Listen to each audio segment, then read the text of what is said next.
On va commencer par les rappels d'email aux partenaires. Parfois, au premier mail, effectivement, les partenaires ne vous répondent pas. Ça arrive souvent. Souvent. Une fois sur deux, voilà, une fois sur 4. Des fois, ça dépend lesquels. Ça dépend de votre approche, ça dépend si vous le connaissez. Généralement, si vous connaissez parfaitement vos partenaires en suivant les conseils partagés avec vous hier, il n'y a aucun problème. Dans 8 fois sur 10, ils vous répondront. 9 fois sur 10, ils vous répondront. C'est pour ça qu'il faut vraiment suivre les étapes. Cependant, si jamais ils ne vous répondent pas dans les... Laissez quand même 2 à 3 jours de battement entre, hors week-end.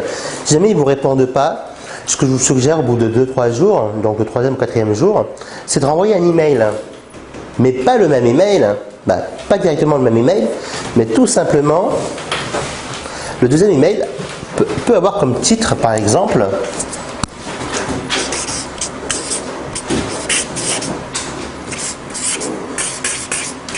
as-tu lu mon email?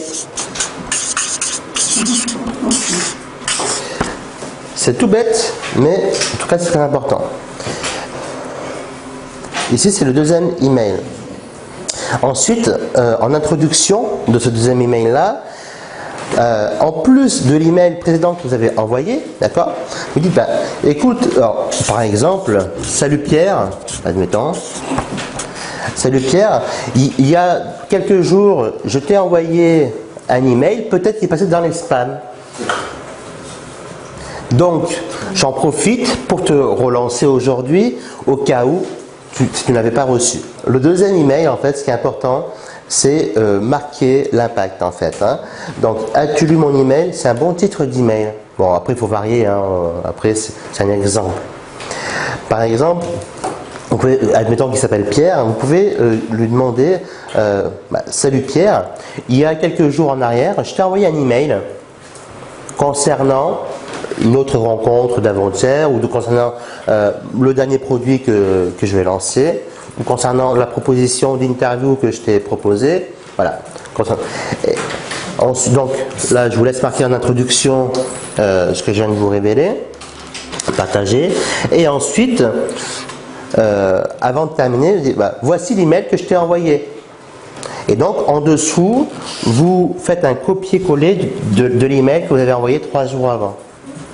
Ça, effectivement, des fois, et souvent là, la deuxième relance, ce qui se passe, c'est que si vous n'avez pas répondu à la première relance, il y en a encore l'autre moitié, d'accord, l'autre partie des personnes qui vont vous répondre. Voilà. Et après, au pire des cas, si vous ne répondez toujours pas, vous laissez couler un petit moment. Et à une autre occasion que vous pensez rencontrer ce partenaire à un événement quelconque, à un séminaire, à un événement, à une formation ou à une foire, voilà. À ce moment-là, quelques jours avant cet événement-là, ce que vous allez faire, vous allez lui envoyer un autre email, mais avec encore une fois un titre différent. Par exemple, ce titre-là, ça peut être dans 3 jours, si c'est dans 3 jours, d'accord, ou le week-end prochain, je vais à tel événement et j'ai découvert que tu y allais aussi. Ça serait cool que l'on boive un café ensemble. Bon, je parle d'événements, mais ça peut être pareil pour une formation, pour un séminaire, pour ce que vous voulez, pour une foire, voilà. Donc, ça c'est vraiment un point que Sophie a bien fait rappeler d'en parler, de partager avec vous, parce qu'effectivement, des fois, la première fois, voilà, des fois il se peut qu'ils ne vous répondent pas.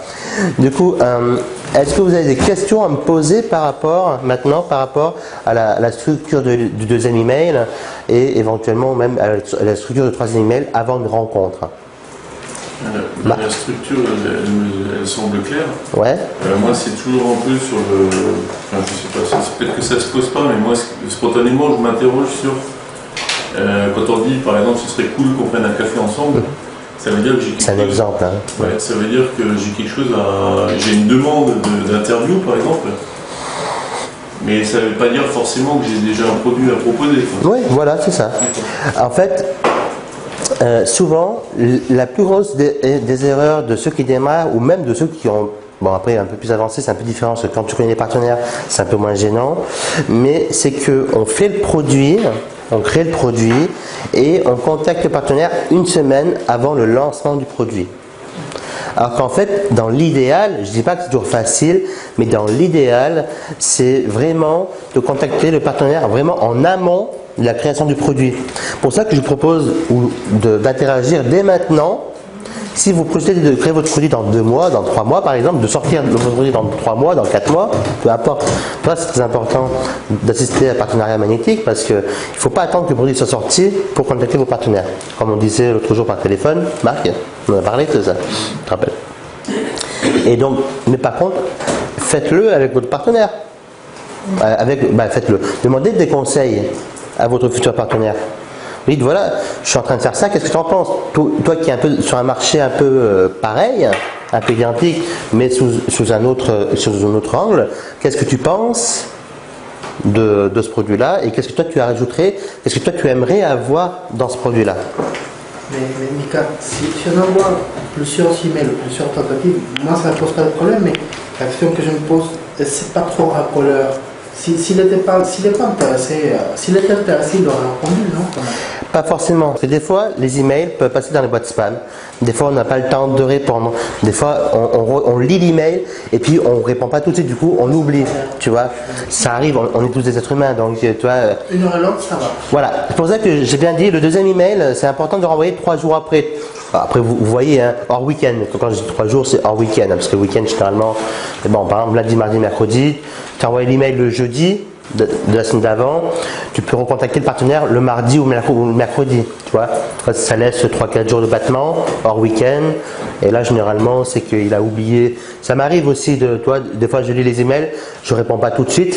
Ça, c'est l'une des erreurs. Mais on dit, je vais répondre plus tard. Et plus tard, souvent, ça veut dire, on oublie, quoi. On est tous des humains.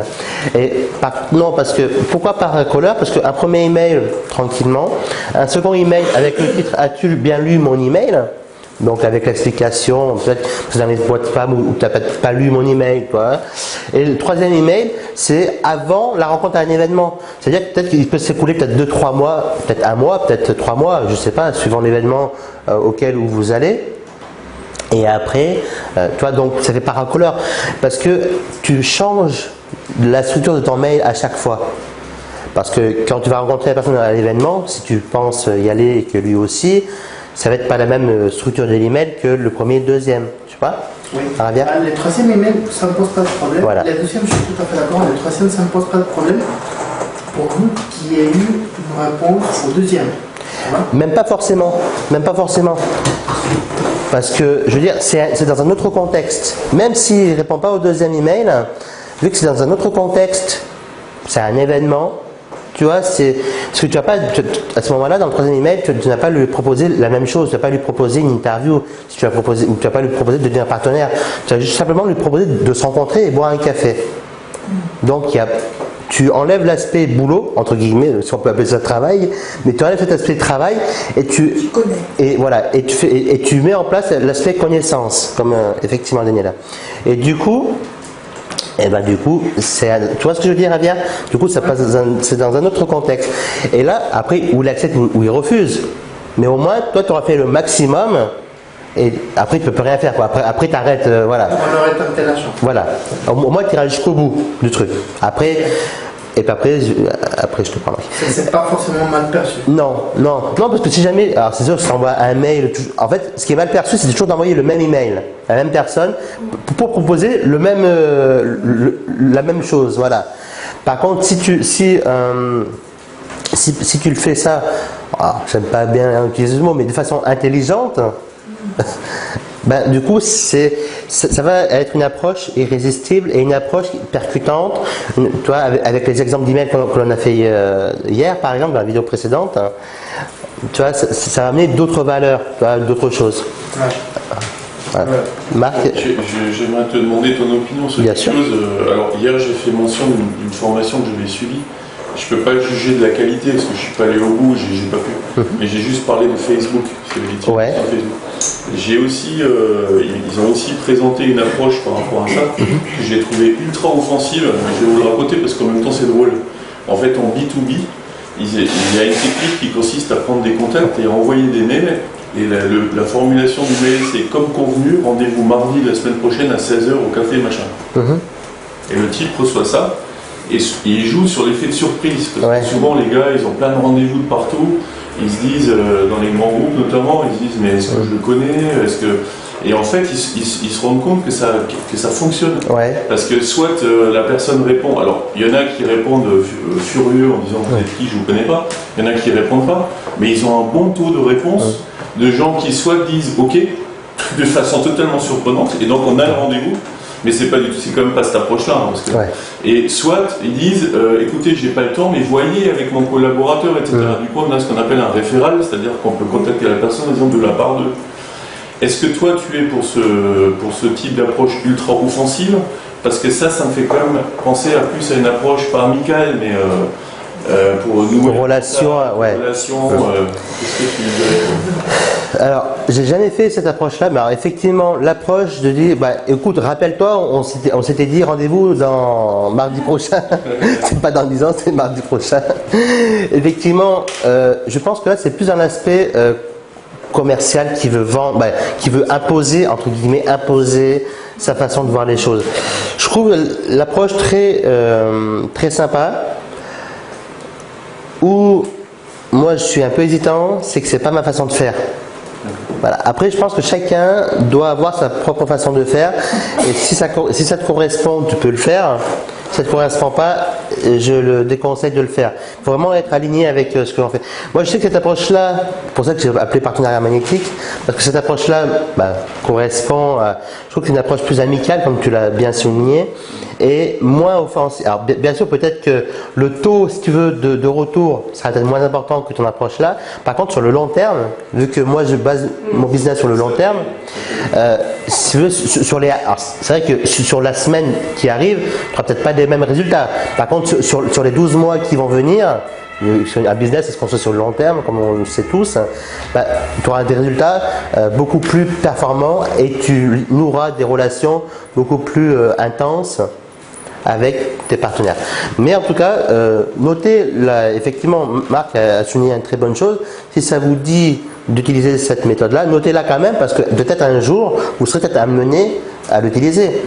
Il n'y en a pas beaucoup qui le font en réalité. Voilà. Après, c'est très. Par contre, s'il m'arrive de faire, effectivement, c'est par exemple, alors, la veille d'un rendez-vous, je rappelle amicalement, soit par mail ou soit par texto. Pour ça que je demande toujours à avoir le numéro de téléphone. Et rappelle-toi, demain on a rendez-vous. Voilà. Salut Pierre, par exemple. Rappelle-toi, demain on a rendez-vous pour boire un café à 13h. Alors je ne le fais pas systématiquement, mais ça m'arrive de le faire. Mais toi, c'est différent. C'est toujours dans la bienveillance de la chose. C'est un petit peu ce que tu avais fait avec moi quand tu m'avais envoyé un mail en disant je pensais, je viens de m'illimiter, je pensais t'y avoir vu. Oui, voilà, c'est ça, effectivement. C'était amical, mais c'est vrai que ça m'a intrigué. Pourquoi il me dit ça sur Et effectivement, tu vois, parce que j'ai pensé, je pensais que tu y allais aussi. Voilà, mais c'est toujours. C'est pour ça que je suis allé voir, genre. Voilà, voilà. C'est grâce à moi que tu es allé à un autre séminaire. Mais pas grâce à moi, mais je veux dire, voilà, mais toujours dans l'aspect bienveillance. Je trouve que c'est vraiment important. Mais après, si toi, celui qui le sent avec, il peut le faire. Je trouve que parce que l'approche est intéressante et même voilà. Par contre, sur le long terme, peut-être que ça peut bien se passer, mais il faut essayer. C'est intéressant en tout cas. Moi, je ne ferai pas parce que ça ne me correspond pas, mais en tout cas, voilà, celui qui veut la faire, il peut le faire. Et ça dépendra peut-être des personnes, suivant le producteur. Il y a peut-être des personnes qui vont être plus actives par rapport à ça. Garde-le quand même en mémoire. C'est pour ça que je. Voilà. Typologie de personnes que tu auras, avec qui tu as affaire, que tu auras pris, et juste poser. C'est souvent, tu vois, quand on est vide, machin, les gens qui t'intéressent, ils te disent écoute, envoie-moi un mail demain et on confirme. Donc toi, tu poses tout de suite tiens, je te propose telle date, tel machin. Parce que ce qu'il disait en substance, c'est que vendre, l'acte d'achat, c'est forcément offensif. C'est pas. C'est un peu ça la perspective. Par exemple, il donnait aussi l'exemple d'un start-upper. Quand on demande aux gens, tu aimes mon produit, tu serais prêt à l'acheter. Et les gens facilement ils disent oui. tu aimes mon produit, tu serais prêt à l'acheter facilement les gens disent oui. Et là, il y avait quelqu'un qui disait, immédiatement, il disait, sors-moi ton ordinateur, je vais te l'installer, machin. Et là, les réactions n'étaient plus du tout les mêmes.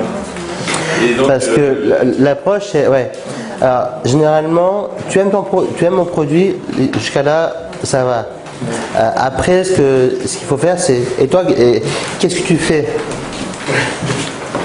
dans la vie? Et généralement, ça va répondre aux besoins, parce que tu vas laisser parler, ça va répondre aux besoins de ton client ou ton partenaire. Tu vas pouvoir adapter ton produit par rapport à ce que veut ton partenaire. Et du coup, là, c'est plus une approche irrésistible. C'est la même chose, mais je sais que dans la vente directe, dans le marketing relationnel, dans la vente sur Internet, en commerçant, parce que j'étais commerçant, j'étais dans le e-commerce, dans toutes les activités que j'ai faites, parce que j'ai vendu des produits ces 15 dernières années, mine de rien, depuis l'âge de 15 ans. Donc, et effectivement, dans toutes les activités que j'ai faites, vu que j'étais timide, j'ai toujours fonctionné comme ça, en écoutant les autres, en posant les bonnes questions, et finalement, les bonnes questions, donner les bonnes réponses. Voilà. Et après, j'arrivais toujours à placer mon produit, alors même du saucisson, hein, on est d'accord, du saucisson à des machines à 1000 €, quoi. Hein, voilà, ça part. Mais c'est le même principe. Le principe reste le même. Voilà. Écouter son client, écouter son partenaire et lui poser des bonnes questions. Michael, tu vois, l'autre jour, on a fait une démonstration de buse par rapport au gain de temps dans les emails. C'est vraiment intéressant. Je pense qu'il y en a qui ont adhéré à ça. On a fait une démonstration buse. Et donc, ça, tu vois, c'est marqué au-delà une manière de prospecter et de multiplier par 5 vos retours. Tu vois, c'est vraiment une démonstration qui soit vraiment géniale. On gagne du temps. Et en plus, quand on met dans une boîte, si tu veux, tous ceux qu'on a en priorité, c'est vraiment. Demande une démonstration, tu verras. La méthode BUSE. BUSE, oui. Comment ça s'écrit ça? B-U-2-Z-E-2-E. Et vraiment, je trouve ça génial. C'est pour ça que je vous en parle, parce que je me dis, c'est un gain de temps. Tu vois, parce que quand on regarde le temps. Mais qu'est-ce que c'est en fait C'est-à-dire, on sépare ta boîte mail en catégories et on t'aide à vraiment. Il y a une grande capacité. Et ça classe les emails, c'est ça que tu veux dire? Marqué, vous faites des campagnes d'emailing, vous ne faites plus découvrez pourquoi les recommencer, découvrez comment les optimiser et découvrez pourquoi les recommencer. Tu vois, il y a plein de choses. D'accord. Parce que je sais qu'avec Gmail, tu peux classer les emails aussi avec Gmail, pour ceux qui ont les boîtes automatiquement. Et là, découvrez cet outil, vous direz ce que vous en pensez. Et tu le notes, Stéphane? Tu le notes? Et comment BU? BU2Z, je peux vous transférer d'ailleurs après. BU2SE? BU2Z, et 2E après. BU2ZE, d'accord. Mais vraiment, c'est. Buse. Buse. Buzy. Ah, c'est Buzy peut-être. D'accord. C'est pour classer les emails, donc c'est ça? Et tu me dis, Madeleine, si j'écris bien? Oui, c'est ça. Oui, voilà. C'est ça. Donc c'est pour classer les emails, Buzy. Ok. Ça a plusieurs fois pour gagner du temps. D'accord. Nous, on gagne du temps. Et ça, je trouve ça génial parce que tu vois, on prend du temps quand même à faire. Bien sûr. À regarder. Et là, c'est vraiment un gain de temps. Et en plus, il y a une grande capacité. Alors, découvrir cet outil. Je ne sais pas comment ça m'est venu, mais on a fait une démonstration. D'accord. Pour l'instant, je n'ai pas appris, mais je dis le jour que je vais lancer, ça va être un outil.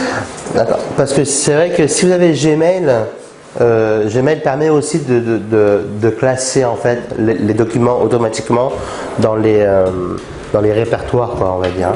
Gmail le permet de le faire. Après, les autres fournisseurs d'accès, je ne sais pas.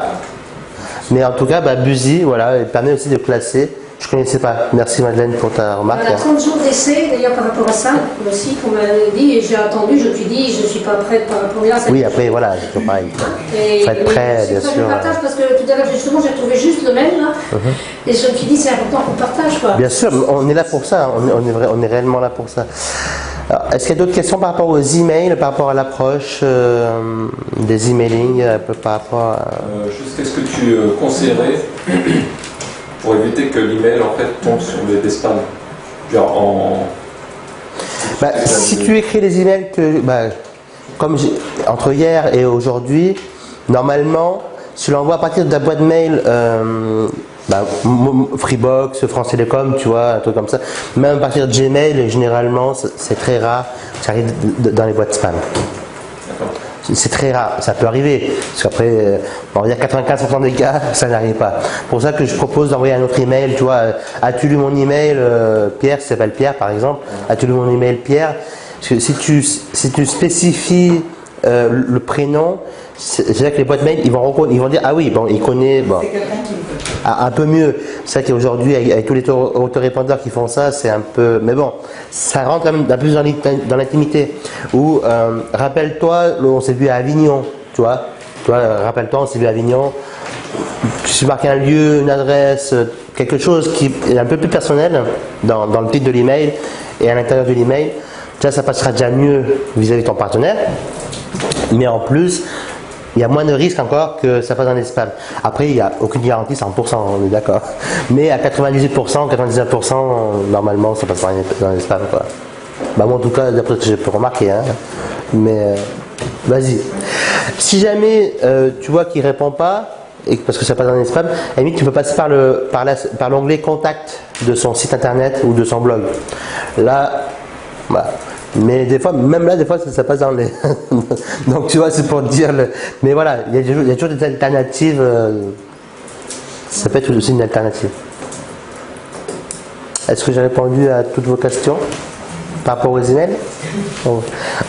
Donc, ça, c'est vraiment une approche qu'on mettra également parce que c'est vraiment très important. Merci d'avoir souligné. Voilà.